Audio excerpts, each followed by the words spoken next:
वंदे मातरम। नमस्कार, बहुत बहुत स्वागत करता हूं आप सबका अपने YouTube channel digital Hindi teaching में। आप इस चैनल को सब्सक्राइब करके घंटी का बटन दबा लें ताकि आपको आने वाले हर वीडियो का नोटिफिकेशन प्राप्त होता रहे, आपको हर वीडियो मिलता रहे। चलिए अब वीडियो को लाइक कर दीजिए और अब हम शुरू करते हैं आज का वीडियो। हम पढ़ रहे हैं पीपीटी के माध्यम से हिंदी व्याकरण, और हिंदी व्याकरण में हमारा शिक्षण बिंदु चल रहा है समास। समास के कुछ वीडियोज का हम पहले अध्ययन कर चुके हैं और आज के इस वीडियो में हम समास के मुख्य भेदों में से तीसरा भेद द्वंद्व समास और द्वंद्व समास का दूसरा उपभेद वैकल्पिक द्वंद्व समास का अध्ययन करेंगे। ये वैकल्पिक द्वंद्व समास क्या होता है, आइए इसकी परिभाषा और उदाहरणों के माध्यम से वैकल्पिक द्वंद्व समास को समझने का प्रयास करते हैं। जिस समास में विकल्प सूचक अव्यय या अथवा का लोप होता है वह वैकल्पिक द्वंद्व समास होता है और इसमें दोनों पद प्रधान होते हैं।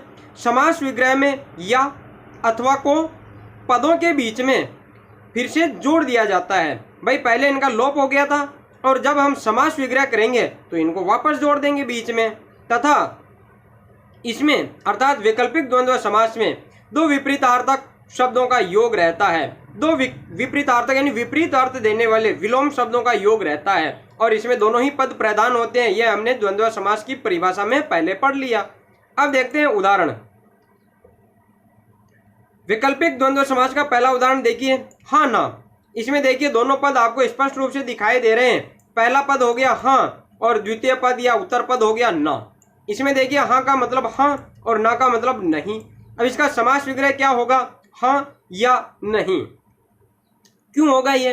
क्योंकि अगर हम किसी से कहिए भैया कि ये काम कर देना, करोगे कि या नहीं करोगे, हमें हाँ ना का जवाब दे दो। अब बताओ हाँ ना वो दोनों ही एक साथ थोड़ी बोल सकता है, या तो हाँ बोलेगा या ना बोलेगा। कोई एक ही तो चीज होगी। हाँ कह देगा तो फिर ना कहाँ, ना नहीं हुई, और ना कह दिया तो हाँ नहीं हुई। इसका मतलब एक ही काम होगा। फिर देखिए दूसरा उदाहरण देखिए, सुख दुख। अब सुख दुख के दोनों पद देखिए, सुख और दुख। ये सुख है, ये प्रथम पद पूर्व पद या पहला पद, और दुख है द्वितीय पद या उत्तर पद। सुख का मतलब सुख और दुख का मतलब दुख। इसका समास विग्रह क्या होगा, सुख या दुख। अब हम या क्यों लगा रहे हैं बीच में? देखिए सुख है इसका मतलब दुख नहीं है।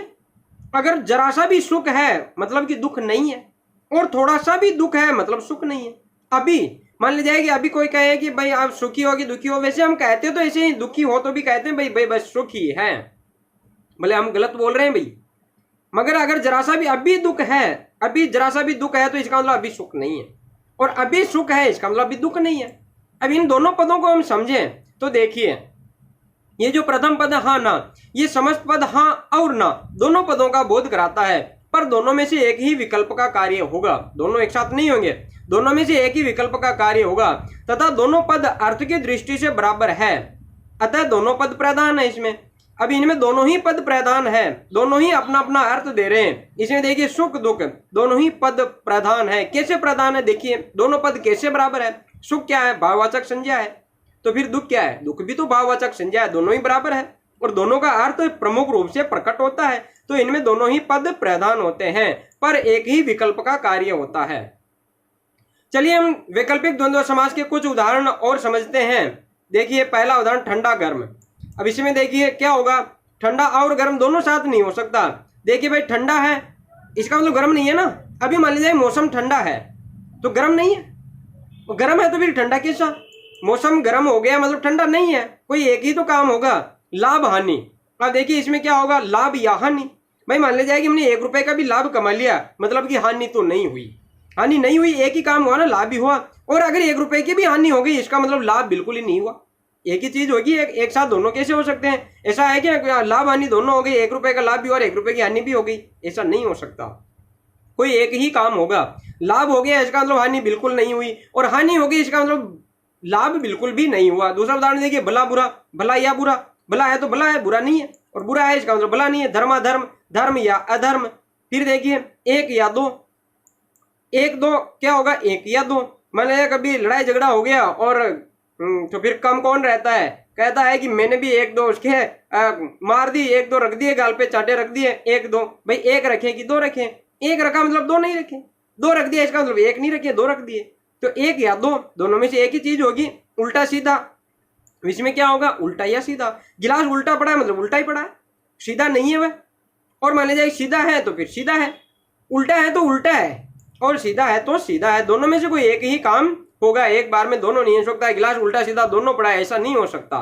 फिर देखिए और उदाहरण हम देखते हैं, और उदाहरणों के माध्यम से हम समझने का प्रयास करते हैं। देखिए लाभा लाभालाभ, लाभ या अलाभ, इसमें देखिए दीर्घ संधि हो रही है। अलाभ यानी हानि, लाभ हानि हो गया। घटना बढ़ना, घटना बढ़ना, घटना या बढ़ना। घट रहा है मतलब घट रहा है, बढ़ नहीं रहा है। भाई घट रहा है तो फिर बढ़ कैसे रहा है, और बढ़ रहा है मतलब घट नहीं रहा है, एक ही काम होगा। थोड़ा बहुत, थोड़ा है तो फिर थोड़ा ही, उसे बहुत नहीं कहेंगे। भाई दे दो, थोड़ा बहुत दे दो, या थोड़ा दे दो या बहुत दे दो, एक ही काम होगा ना। भाई भिखारी में भीख मांगने आया, कोई कहता है चलो थोड़ा बहुत दे दो, भाई थोड़ा बहुत दे दो, बात हम ऐसे ही करते हैं। थोड़ा बहुत दे दो, या तो थोड़ा दे दो या बहुत दे दो, दोनों में से एक ही तो दिया जाएगा। थोड़ा दिया इसका मतलब बहुत नहीं दिया, और बहुत दे दिया इसका मतलब थोड़ा नहीं दिया। कम ज्यादा यही बात हो, कम या ज्यादा, कम है तो कम है, और ज्यादा है तो ज्यादा है, एक ही होगा। आए भाई, आई या भाई, आजकल, आज या कल, कल परसों, कल या परसों। हम कहते हैं कल परसों आना, कल परसों दोनों कैसे आएगी, या तो कल आ जाना या परसों आ जाना। भाई यही आएगा ना बीच में, या तो कल आ जाना या परसों आ जाना। राग द्वेष, राग यानी प्रेम और द्वेष यानी कला है, झगड़ा। इधर उधर, इधर या उधर, क्या होगा, इधर है इसका मतलब उधर नहीं है, उधर है इसका मतलब इधर नहीं है, इधर नहीं है तभी तो उधर है। घटते बढ़ते, राग विराग, राग यानी प्रेम और विराग यानी द्वेष हो गई। यप अपयश, तो यश या अपयश। जात कुजात, जात या कुजात। जीवन मरण, जीवन या मरण। सो दो सौ, सो या 200। भाई 100 है तो 100 है, 200 है तो 200 है। 200 को 100 कैसे कह सकते हैं, 100 को 200 कैसे कह सकते हैं, या फिर इसका समास वगैरह यूं भी कर सकते हैं हम, क्योंकि हम बोलते हैं प्रचलन रूप में 100 200 रुपए है मेरे पास, यानी कि 100 से ज्यादा और 200 से कम, 100 से 200 तक। और अगर मान लीजिए 100 200 है, या तो 100 है या 200 है। 10 12, 10 है तो 10 ही है, उसे 12 नहीं कह सकते, और 12 है तो उसे 10 नहीं कह सकते, 12 ही है, 10 है या 12 है। लेकिन हम प्रचलन में ऐसा बोलते हैं 10 12, यानी 10 से 12 तक। ये भी इनका समास विग्रह सही है। 10 20, 10 या 20, और 10 से 20 तक भी हम इसे प्रचलन रूप में काम में लेते हैं। 1000 500, 1000 या 500, और या फिर 500 से 1000 तक। और इसके और अब हम देखते हैं आज का प्रश्न। तो आज का प्रश्न इस प्रकार है, निम्न शब्दों में कौन सा समास है, और समास विग्रह आपको इनका करना है, और कहाँ करना है, कमेंट बॉक्स में। आना जाना पहला पद, और दूसरा पद देखिए 150, तीसरा पद देखिए जोड़ तोड़, और चौथा पद देखिए सर्दी गर्मी। इनका समास विग्रह आपको कमेंट बॉक्स में करना है। धन्यवाद।